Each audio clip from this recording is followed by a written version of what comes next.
Hello friends, today we are going to start the second part of the chapter. We are not afraid to die. इससे पहले इस chapter को हम यहाँ तक पढ़ चुके हैं. Wait a minute.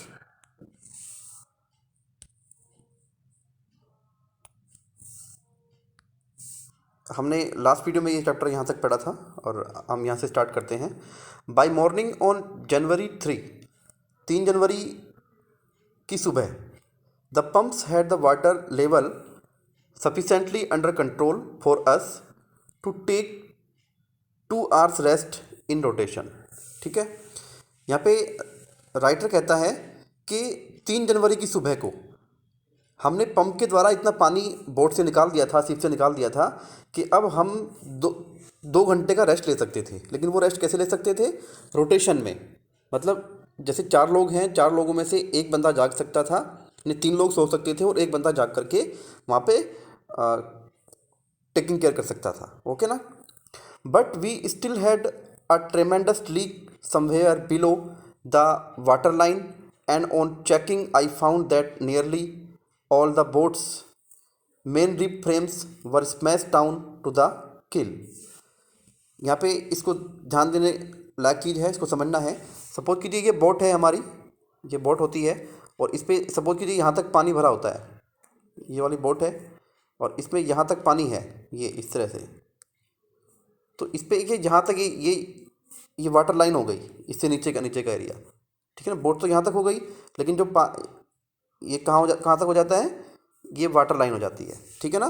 तो हमें लगा, हमने पानी तो काफ़ी निकाल दिया था पंप से, लेकिन हमें उसके बाद लगा कि कहीं ना कहीं जहाँ पे वाटर लाइन है, वाटर लाइन से नी जाके कोई लीकेज है जिससे पानी अंदर आ रहा है. ठीक है ना. I found that nearly all the boats main reef frames were smashed down to the keel. यहाँ पे राइटर कहते हैं, लेकिन जैसे ही उसने देखा, नीचे जाके चेक किया बोट्स को, तो देखा कि जो बोट के किल तक का पार्ट होता है. देखो एक्चुअली ये बोट होती है, यहाँ पे ये बोट है और बोट में एक नीचे की तरफ एक यहाँ पे एक मेन किल टाइप का होता है. ठीक है ना, ये यहाँ वाला. तो यहाँ पे यहाँ तक का जो पार्ट था किल तक का, ये काफ़ी स्मैश हो चुका था. ठीक है ना. और जो रिब्स होती हैं, रिब्स में क्या होता है? एक ढांचा होता है ये. ठीक है ना. ढांचा होता है, फिर ढांचे के ऊपर तख्ते लगे होते हैं लकड़ी के, तो उससे बोट बनी होती है, उससे सिप बना होता है. तो किल और जो रिब थी, ठीक है ना, वो बिल्कुल क्रैक हो चुकी थी. उसके रिब फ्रेम्स में स्मैश हो चुका था, वो बिल्कुल धंस चुका था अंदर की तरफ. तो there was nothing holding up a whole section of the starboard hull expect a few cupboard partition. ठीक है ना. अभी यहाँ पे कोई उम्मीद नहीं थी कि ये अब स्टारबोर्ड, मतलब जो शिप का राइट डायरेक्शन वाला पार्ट है, ठीक है ना, राइट वाला पार्ट है, वो बहुत देर तक चल पाएगा. और उसमें मुश्किल से कुछ ही चीज़ें जो सपोर्ट कर रही थी उसको, जो मेन फ्रेम था वो तो टूट चुका था, लेकिन कप बोर्ड जिसमें अलमीरा वगैरह होती है, सामान रखते हैं, तो वो अलमीरा की वजह से उस पर सपोर्ट मिली हुई थी, जिससे जो स्मार्ट बोर्ड वाला पार्ट था, स्टार्ट बोर्ड वाला पार्ट था, वो रुका पड़ा था. ठीक है ना. तो we had survived for 15 hours since the wave hit. जब से वेव ने हमें हिट किया था, मतलब वो बहुत उछाल वाली वेव आई थी, तो उसके बाद हम लोग जो हैं 15 घंटे तक अपने आप को सर्वाइव कर चुके थे. But Wave Walker would not hold together long enough for us to reach. लेकिन उन लोगों को महसूस हो गया था कि जो वेव वॉकर है, यानी उनका जो शिप है, वो अब उनका बहुत लंबे समय तक साथ नहीं दे सकता, क्योंकि वो टूट चुका था. ऑस्ट्रेलिया, यहाँ तक कि ऑस्ट्रेलिया जाने में उनकी मदद नहीं कर पाएगा. I checked our charts and calculated that there were 2 small islands a few hundred kilometers to the east. अब वहाँ पे नरेटर क्या करता है? नरेटर चार्ट रूम में जाता है, वहाँ पे जाके चार्ट चेक करता है, मैप चेक करता है, और उसे वहाँ पे जाके पता चलता है कि यहाँ से लगभग 101 किलोमीटर की दूरी पर 2 आइलैंड हैं, छोटे छोटे आइलैंड हैं, जहाँ पे हम अपने अगर पहुँच जाएँ तो अपने आप को बचा सकते हैं. तो one of them Ile Amsterdam, और जो उनमें से एक था वो कहाँ पे था? वो आइल एम्स्टर्डम नाम का एक आइलैंड था.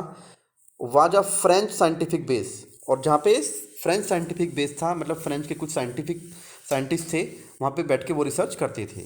तो our only hope was to reach these pin pricks in the vast ocean. ठीक है ना. और अब यहाँ पे नरेटर कहता है कि अब हमारी सिर्फ एक ही उम्मीद बची थी कि हम इस वास्ट ओशियन पे, इतने बड़े समुद्र में, एक छोटा सा जो हमारे लिए एक सेफ जगह है, वहाँ पे हम पहुँच जाएं, किसी भी तरह से पहुँच जाएं।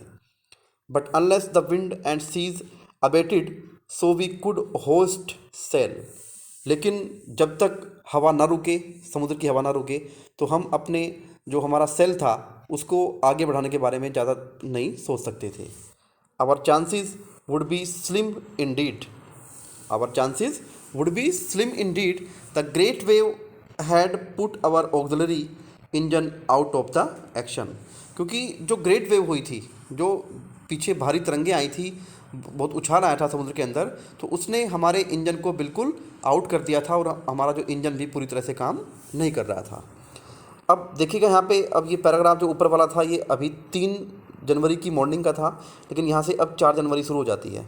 तो 4 जनवरी की सुबह, after 36 hours of continuous pumping, मतलब पंप को पानी निकालते निकालते 36 घंटे हो चुके थे, we reach the last few centimetres of water. तो अब हमने पाया कि अब क्या हुआ था कि मुश्किल से बस कुछ ही सेंटीमीटर पानी शिप के अंदर अब रह गया था, बाकी सारा जो पानी था पंप से बाहर जा चुका था। Now we had only to keep pace with the water still coming in. और अब सिर्फ इतना ही पानी हमें बाहर निकालना था जितना पानी लीकेज से अंदर आ रहा था। तो we could not set any sail on the main mast. और अब हमने क्या किया, हमने मेन मास्ट पे सेल को नहीं लगाया। Pressure on the rigging would simply pull the damage section of the hull apart. ठीक है ना, हमने मेन मास्ट पे क्यों नहीं लगाया? मेन मास्ट का मतलब होता है जो हवा के जरिए बोट को आगे पुश करता है। लेकिन अगर वो जो बड़े वाला मास्ट था, अगर उस पर सेल को लगा देते, सेल को फिट कर देते, तो उससे हवा का जो प्रेशर है, एक प्रेशर इतना आता है कि उसको झेल नहीं पाता, और जो वो डैमेज पार्ट था वो उसको क्या कर देगा, वो बिखेर देगा और वो पूरा का पूरा टूट जाएगा, पूरा का पूरा टूट जाएगा वो। So we hoisted the storm jib and headed for where I thought the 2 islands were. So we hoisted the storm jib. तो अब हमने क्या किया, हमने अपनी स्टॉर्म जिब के छोटे वाली जो जिब थी उसको उस पर सेट किया। And where I thought the 2 island were. और कहाँ तक हमने सोचा कि ये किसी तरह से जहाँ पे 2 आइलैंड हैं, जहाँ 2 छोटे छोटे आइलैंड हैं, हम वहाँ तक किसी तरह से पहुँच जाएँ। Mary found some corn meal and cracker biscuit and we ate our first meal in almost 2 days। और यहाँ पे नरेटर कहता है कि मेरी पत्नी मैरी को किसी तरह से कुछ खाने के लिए कॉर्न बील थे वहाँ पे, या क्रैकर्स बिस्किट्स थे, और वो हमने थोड़ी देर के लिए बैठ के खाए उसके बाद। और यहाँ पे नरेटर कहता है, नरेटर बताता है बड़ी अपनी दुखदाई घटना को कि ये 2 दिन में, यानी पिछले 48 घंटे पे ये हमारा पहला एक साथ खाया हुआ भोजन था। पिछले 48 घंटे से हमने कुछ नहीं खाया था। But our respite was short lived. Respite कहते हैं आराम को, ठीक है ना। लेकिन यहाँ पे नरेटर कहते हैं कि जो हमारा आराम था, जो हम चैन से बैठे थे, वो बहुत ही थोड़ी देर के लिए था। एट 4 PM, लगभग 4 बजे, ब्लैक क्लाउड्स बिगेन, जो काले काले बादल थे, began building up behind us, उन्होंने हमारा पीछे की तरफ से पीछा करना शुरू कर दिया था। Within the hour the wind was black to 40 knots and the seas were getting higher. और जैसे ही 4 बजे वो काले काले बादल आए, उसके 1 घंटे के भीतर भीतर जो हवा की स्पीड थी वो 40 नोट्स पे पहुंच गई थी। नोट्स क्या है? ये हवा को चेक करने वाली यूनिट है, ठीक है ना।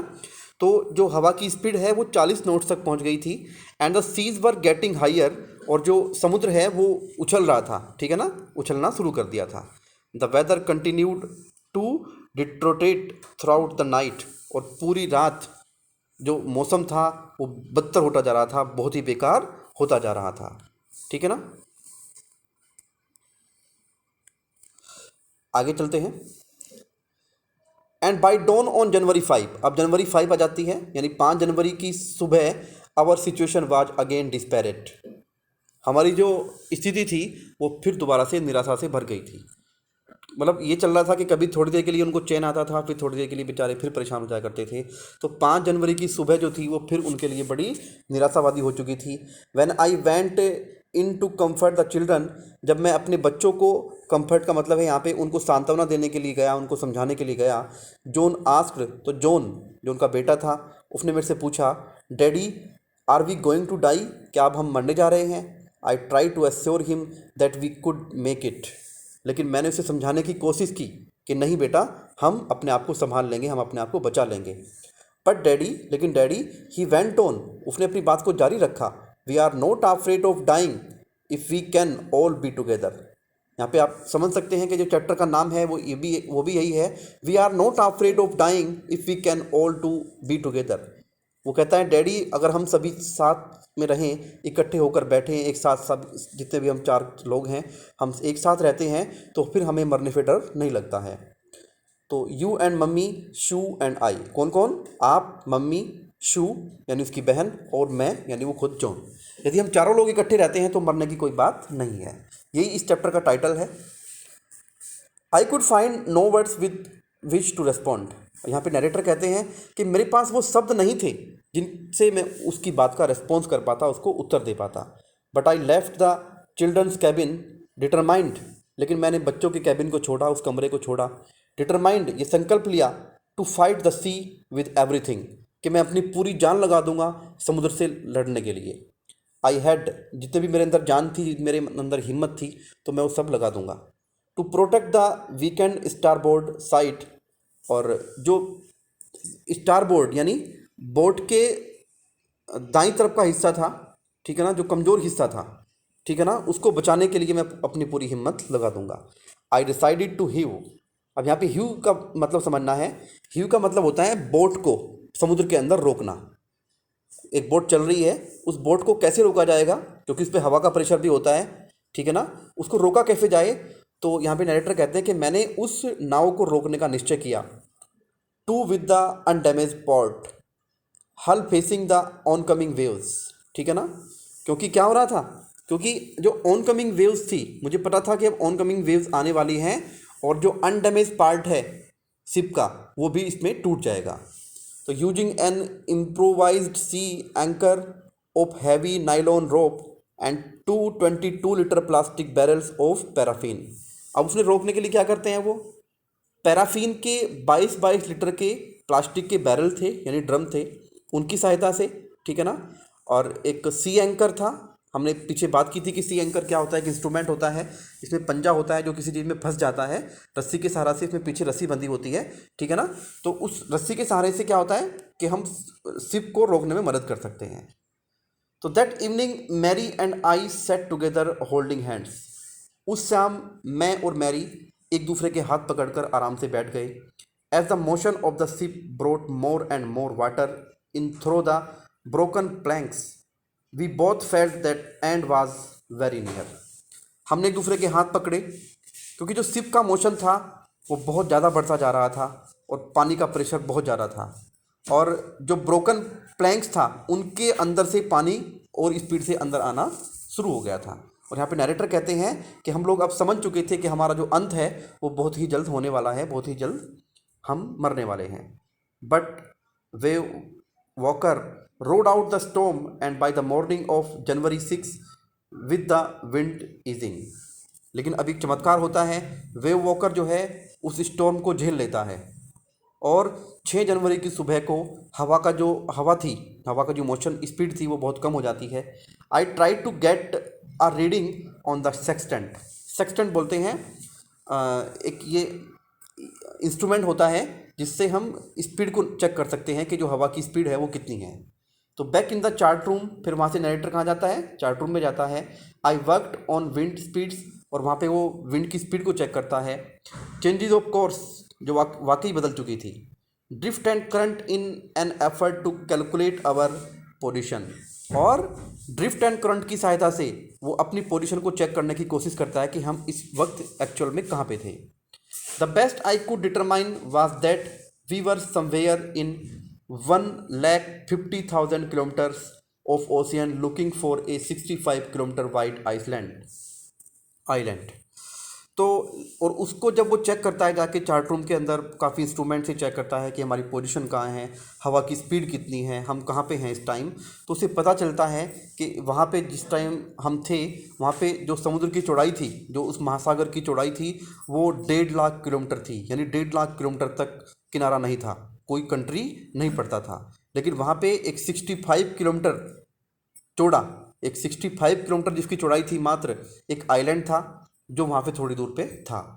वाइल आई वॉज थिंकिंग सुई मूविंग पेनफुल्ली, और जब मैं इस बारे में सोच रहा था तो सुई काफ़ी दर्द में बोली, ज्वाइंड मी, मेरे पास आकर।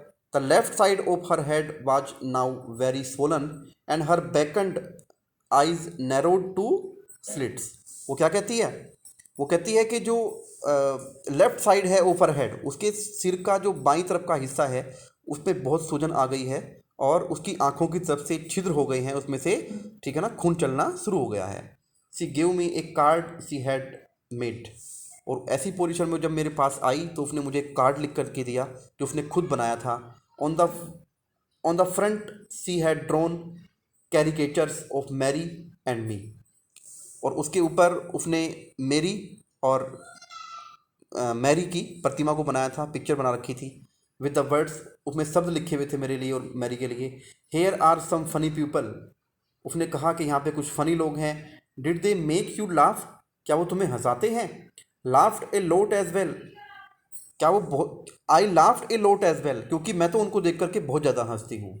इनसाइड वाज ए मैसेज, और उस कार्ड के अंदर एक मैसेज लिखा हुआ था। Oh how I love you both, अरे मैं आप दोनों से कितना प्यार करती हूँ। So this card is to say thank you and let us hope for the best, somehow we had to make it, to say thank you and let us hope for the best. तो उसने शायद, उसे कुछ उम्मीद थी और उसने एक उम्मीद की हुई थी एक अच्छे के लिए। Somehow we had to make it, और उसने कहा कि हम इसी तरह से भी इस मुसीबत से मुक्ति पा लेंगे। I checked and rechecked my calculation, मैंने फिर अपनी कैलकुलेशन को चेक किया। We had lost our main compass, क्योंकि हमारा जो मेन कंपास था जिससे हम डायरेक्शन चेक करते हैं, हम वो खो चुके थे। And I was using a spare, और मैं एक स्पेयर में एक जो कंपास होता है उसको यूज कर रहा था। Which had not been corrected for magnetic variation, लेकिन जो मैग्नेटिक इफेक्ट होता है कंपास के ऊपर उसको उसकी तरीके से सेट नहीं किया गया था, मैग्नेटिक वेरिएशन का उस पर असर पड़ रहा था। तो I made an allowance for this and another estimate of the influence of the westerly currents which flow through this part of the Indian ocean, ठीक है ना। और यहाँ पे नरेटर कहते हैं कि लेकिन मैंने एज्यूम किया, मैंने महसूस किया कि बहुत ही जल्द हम इंडियन ओशियन के उस हिस्से में पहुंचने वाले हैं जहां पे हवाओं का जो दबाव है दोबारा से बहुत ज़्यादा तेज होने वाला है। अबाउट 2 PM, लगभग 2 बजे थे। I went on deck and asked Larry to steer a course of 125 degree. If we were lucky, I told him with a conviction I did not feel, he could expect to see the island at about 5 PM। और मैं उनके पास गया लेरी के, ठीक है ना, क्या करने के लिए? To steer a course of 185 degree, के अपने स्टेयरिंग को, यानी जो बोट है, शिप है, उसके स्टेयरिंग को 185 डिग्री पे आप टर्न कर दें। और मैंने उनसे कहा कि यदि हमारा भाग्य हुआ, हम भाग्यशाली हुए, तो हम शाम के 5 बजे तक आइलैंड पर पहुंच जाएंगे, नहीं तो हमारी वहाँ पे उम्मीद छोड़ देता है, अगर हम नहीं पहुँच पाए तो हम बिल्कुल ख़त्म हो जाएंगे। Then with a heavy heart, और तब एक भरे हुए दिल से, आई वेंट बिलो, मैं नीचे चला गया। Climbed on my bunk and amazingly dozed of, ठीक है ना, climbed on my bunk and amazingly dozed of, वहाँ पे मुझे थोड़ा नींद आ गई। When I woke it was 6 PM, और जब मैं जागा तो 6 बजे हुए थे। एंड ग्रोइंग डार्क, और अंधेरा होने वाला था। I knew we must have missed the island, और तब मैंने सोचा कि इस वक्त तक हम जो है आइलैंड को क्या कर चुके हैं, पीछे छोड़ चुके होंगे। क्योंकि जब उन्होंने स्टीयरिंग को घुमाया था 2 बजे, तो उसने उसकी उम्मीद थी कि हम 5 बजे तक आइलैंड पे पहुंच जाएंगे, लेकिन जब उसकी आंख खुलती है तो 6 बज चुके होते हैं, तो उसको लगता है कि हमने जो है आइलैंड को पीछे छोड़ दिया। And with the sail we had left we could not hope to beat back into the westerly winds. और यहाँ पे नरेटर कहता है कि हमारे जो शिप में, ठीक है ना, हमारे शिप में, हमारे सेल में इतनी हिम्मत नहीं थी कि वो वापस, यानी जो पश्चिम की तरफ से आने वाली हवाएं हैं उनका मुकाबला कर पाता और हम दोबारा से वापस जाकर आइलैंड पर चले जाते। एट दैट मोमेंट, ठीक उसी समय a tousled head appeared by my bunk. मेरी बंक के सामने से एक टजल हेड का मतलब समझना है यहाँ पे। टजल हेड क्या होता है? एक सिर होता है जिसके ऊपर बाल होते हैं, लेकिन वो बाल पे अगर कोम्ब नहीं हुआ हुआ है तो दैट इज़ कॉल्ड टजल हेड, ठीक है ना। तो एक ऐसा सिर मेरे सामने नज़र आया जिसके बाल बिखरे हुए थे, जिसके बाल पे कोम्ब नहीं हुआ हुआ था। कैन आई हैव ए हग? और उसने मुझे कहा कि क्या मैं आपकी झप्पी पा सकता हूँ? Jonathan asked. किसने पूछा? मेरे बेटे जॉन ने। शू वॉज राइट बिहाइंड मी। और शू भी बिल्कुल मेरे पास खड़ी हुई थी। शू कौन थी? उसकी बेटी थी। Why am I getting a hug now? I asked. मैंने पूछा, अरे तुम्हें मेरी झप्पी क्यों पानी है? Because you are the best daddy in the whole world. उन्होंने कहा, क्योंकि आप दुनिया के सबसे अच्छे डैडी हो। And the best captain, my son replied. और मेरे बेटे ने उत्तर दिया कि आप सबसे अच्छे कैप्टन हो। Not today John, I am afraid. और मैंने अपने बेटे से कहा, अरे जॉन, आज मैं सबसे अच्छा डैडी नहीं हूँ। Why you must be. John ने कहा, क्यों क्यों नहीं हो तुम अच्छे daddy? Said Sue in a matter of fact voice. और सुई ने अपनी बात को बढ़ाते हुए तेजी में कहा, क्यों नहीं हो आप? You found the island. अरे आपने तो आइलैंड को ढूंढ लिया है, हम द्वीप पर आ गए हैं। वॉट? I shouted. अरे क्या? मैं चिल्लाया, खुशी के मारे चिल्लाया। It is out there in front of us. अरे देखो तो, बिल्कुल ठीक हमारे सामने आइलैंड है। The forest as big as a battleship. और उन्होंने खुशी मनाई जोर से चिल्लाकर। क्या कहा? ये आइलैंड इतना बड़ा है, जैसा कि इतना युद्ध लड़ने वाला क्षेत्र होता है, एरिया होता है, उतना बड़ा ये बैटल शिप की तरह आइलैंड है। I rest on deck and gazed with relief at the stark outline of Ile Amsterdam. ठीक है ना। मैं डेक की तरफ बढ़ा और मेरी आंखों ने देखा कि हम बिल्कुल एम्स्टर्डम आइलैंड की बिल्कुल आउटलाइन के पास खड़े थे। It was only a bleak piece of volcanic rock. ये पत्थरों की चट्टानों से बना हुआ एक छोटा सा आइलैंड था विद लिटिल वेजिटेशन, जिस पे छोटी मोटी सब्जियां, हरी घास खड़ी थी। The most beautiful island in the world. और ये दुनिया का सबसे खूबसूरत आइलैंड हमारे लिए उस वक्त था। क्यों था सबसे खूबसूरत? क्योंकि वहाँ पे उनकी जान थी। अगर वो आइलैंड उस टाइम उन पे वहाँ पे ना मिलता तो वो लोग मर जाते। Last paragraph. We anchored offshore for the night and the next morning all 28 inhabitants of the island cheered as they helped us ashore। ठीक है ना।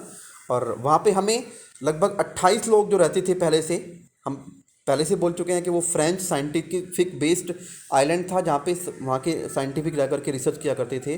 तो उन लोगों ने हमारा स्वागत किया और हमें हमारे स्थान पे जहाँ पे हम रहते थे वहाँ पे पहुँचाने में हमारी मदद की। With land under my feet again. और जब मैं अपनी ज़मीन के पास अपनी ज़मीन के ऊपर मेरे पैर आए, my thoughts were full of Larry and Herbie. तो मैंने उस टाइम लैरी और हर्बी के बारे में सोचा। लैरी हर्बी और हर्बी कौन थे? लैरी और हर्बी कौन थे? ये आप लोगों के लिए क्वेश्चन है। आप पढ़ चुके हैं स्टोरी को। Who were Larry and Herbie? Comment box में आप मेरे को बताएंगे who were Larry and Herbie detail में। I will wait for your answer. आगे पढ़ते हैं। Cheerful and optimistic under the direst stress. तो मैंने उनके बारे में सोचा। क्या सोचा? बड़े खुश मिजाज थे। चीयरफुल मतलब बड़े खुश मिजाज व्यक्ति थे दोनों। एंड ऑप्टिमिस्टिक, ऑप्टिमिस्टिक वर्ड को समझना है, इसके सिनोनिम्स को समझना है। ऑप्टिमिस्टिक का मतलब होता है जो मुसीबत के समय में ना घबराए। मुसीबत के समय में ना घबराने वाला व्यक्ति, दैट इज कॉल्ड ऑप्टिमिस्टिक। तो अंडर द डायरेस्ट स्ट्रेस, कितने भी तनाव आया लेकिन वो लोग नहीं घबराए। एंड ऑफ मैरी, मैंने मैरी के बारे में सोचा। Who stayed at the will for all those crucial hours. जितने भी मुसीबत के घंटे आए, जितने भी महत्वपूर्ण घंटे थे, वो विल के पास बैठी रही। Most of all I thought of A 7 year old girl. मैंने उस 7 साल की बच्ची के बारे में सोचा। Who did not want us to worry about a head injury. जिसको सिर पे चोट लग गई थी, लेकिन उसने हमें कहा कि आपको मेरे सिर पे लगी हुई चोट के बारे में चिंता करने की ज़रूरत नहीं है, आप लोग हमें हमारी जान बचाइए, शिप को संभालिए। तो which subsequently took 6 minor operation to remove a recurring blood clot between skin and skull. वो ऐसी हेड इंजरी नहीं थी छोटी मोटी, इतनी हेड इंजरी थी कि जब हम वहाँ पे आए तो उसको ठीक करने के लिए हमें 6 ऑपरेशन करने पड़े। क्योंकि स्किन और स्कल कहते हैं खोपड़ी को, स्किन और खोपड़ी के बीच में क्लोट्स जम गए थे खून खून के, और उन खून के क्लोट्स की वजह से उसके 6 ऑपरेशन करने पड़े थे। और किसको याद करता है narrator? And a 6 year old boy who was not afraid to die. और मैंने उस 6 साल के अपने बेटे को याद किया जिसको मरने से डर नहीं लगता था। कब? जब सब साथ में होते थे। तो that is the title of this chapter, and this chapter has finished now. This was the very interesting poem, and this poem also gives this chapter also gives us the encouragement in the life कि हमें मुसीबत के समय में कभी भी हिम्मत नहीं हारनी चाहिए। अगर ये लोग सिप जब उनका टूट गया था, बहुत ज़्यादा लंबी लंबी ऊंची ऊंची लहरें आई, अगर वो घबरा जाते तो आज वो आइलैंड पे ना पहुंच पाते। ठीक है ना?